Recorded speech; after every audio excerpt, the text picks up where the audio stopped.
ខ្ញុំសมัยចិត្តបបងគ្រប់យ៉ាងសំបីតែក្តីសម័យរបស់ខ្លួនឯងពីភ្នំពេញមករស់នៅកំពង់សោមណាអ្នកទាំងអស់គ្នាភាពដូចជាសាងជីវិតថ្មីអញ្ចឹងល្អត្រង់ថាប្រាក់ខែហើយនឹងលុយកាក់ហ៊ានប្រសើរជាងមុនបន្តិចប៉ុន្តែនៅតែមានអារម្មណ៍ថាខ្វះអីមួយយ៉ាងចុះអ្នកទាំងអស់គ្នាបើសិនជាខ្ញុំឲ្យជ្រើសរើសរវាងលុយហើយនឹងក្តីសម័យយកមួយណាកុំគិតច្រើនយកលុយហ្នឹងហើយ Hello ម្លឹកខ្លួនឯងតិចទៅកាឡូអ្នកទាំងអស់គ្នាភ្លេចខ្ញុំព្រោះថ្ងៃខ្ញុំគឺជាបុគ្គលិកផ្នែក Creative Design ម្នាក់ហើយនឹងជាអ្នកផលិតមាតិកានៅសន្តាគារលំដាប់កាយ5មួយកន្លែងនៅក្នុងក្រុងព្រះសីហនុត្រឡប់ទៅកាលពីមុនកាលដែលខ្ញុំនៅភ្នំពេញកាលនឹងទោះបីជាពិបាកមិនក៏ដោយក៏ខ្ញុំនៅតែមានលទ្ធភាពអាចបង្កើតក្រុមតូចមួយថ្ងៃសៅរ៍ថ្ងៃអាទិត្យយើងថតរឿងជុំគ្នាពេលខ្ញុំចេញពីធ្វើការវិញល្ងាចឡើងខ្ញុំកាត់រឿងខ្ញុំសរសេររឿងហត់តែសប្បាយចិត្តហើយសមិទ្ធផលដែលយើងទទួលបានពីរឿងទាំងអស់ហ្នឹងក៏ច្រើនគួរសមដែរអ្នកទាំងអស់គ្នាកាលនោះខ្ញុំធ្វើការពេញម៉ោងផងចុងសប្តាហ៍ខ្ញុំថតរឿងផងខ្ញុំព្យាយាម balance ខ្លាំងមែនទែនរវាងការងារពេញម៉ោងរបស់ខ្ញុំហើយនឹងការងារដែលជាក្តីសម័យរបស់ខ្ញុំខ្ញុំអត់អាចគ្រប់គ្រងពេលវេលាបានល្អទេ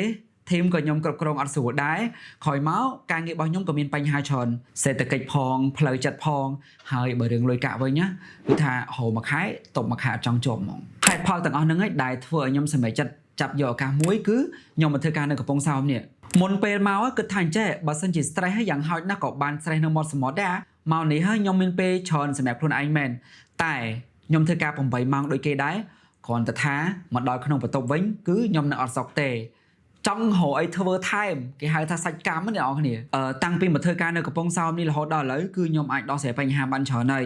គ្រាន់តែថានៅនេះហើយខ្ញុំអត់ទាន់មានមិត្តភ័ក្តិច្រើនដូចនៅភ្នំពេញទេអត់អាចធ្វើរឿងឬក៏ទៅថតអីដែលត្រូវការមនុស្សច្រើនដូចមុនបានទេខ្ញុំគិតរាល់ថ្ងៃថាខ្ញុំគួរធ្វើបែបណា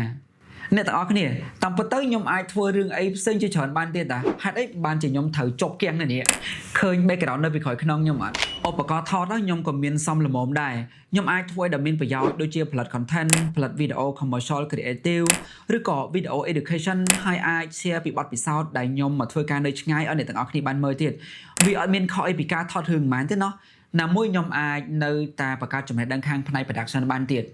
មើលណាគេខ្លះចេញមកមើលធ្វើការ8ម៉ោងដូចគេដែរប៉ុន្តែរាល់ថ្ងៃនឹងទៅគិតថាអញ្ចេះជីវិតអញវានៅតែប៉ុណ្្នឹងឯងមែនទេអត់ទេវាត្រូវតែមានអីលើសនឹងទៀតគឺថាអាភិបមិនសុខចិត្តរបស់យើងវាមានរាល់ថ្ងៃហ្មងអ្នកនរគ្នានៅពេលដែលអ្នកផ្សេងគេកំពុងសម្រាកខ្ញុំបែរជាជ្រើសរើសធ្វើរឿងអីដែលជាក្តីសម័យរបស់ខ្លួនឯងខ្ញុំមិនអាចបោះបង់វាចោលទេទោះបីជាខ្ញុំនៅណាក៏ដោយដែររំលឹកខ្លួនឯងជាប្រចាំថាមិនចាំបាច់ perfect ទេមិនចាំបាច់មានអីគ្រប់យ៉ាងទេគ្រាន់តែចាប់ផ្ដើមម្ដងទៀតវាអត់យឺតពេលទេយើងរៀនអីថ្មីបន្ថែមបង្កើត skill ថ្មីដើម្បីអាចរកចំណូលបានពីវិស័យទាំងអស់ហ្នឹងខ្ញុំក៏មិនមែនជាមនុស្សម្នាក់ដែលមានពេលវេលាច្រើនអីដែរគ្រាន់តែថាខ្ញុំច្នៃពេលវេលាដែលតិចតួចរបស់ខ្ញុំហ្នឹងឲ្យមានប្រយោជន៍បំផុតខ្ញុំជឿថាអ្នកទាំងអស់គ្នាក៏អត់ខុសពីខ្ញុំដែរតាមដានវីដេអូខ្ញុំបើសិនជាអ្នកទាំងអស់គ្នាមានក្តីសម័យឥឡូវរឿងទៅធ្វើការនៅខេត្តប្រទេសហ្នឹងទុកមួយឡែកសិនទៅព្រោះថាត្រង់តាកំពង់សោមនេះវាគ្រប់គ្រាន់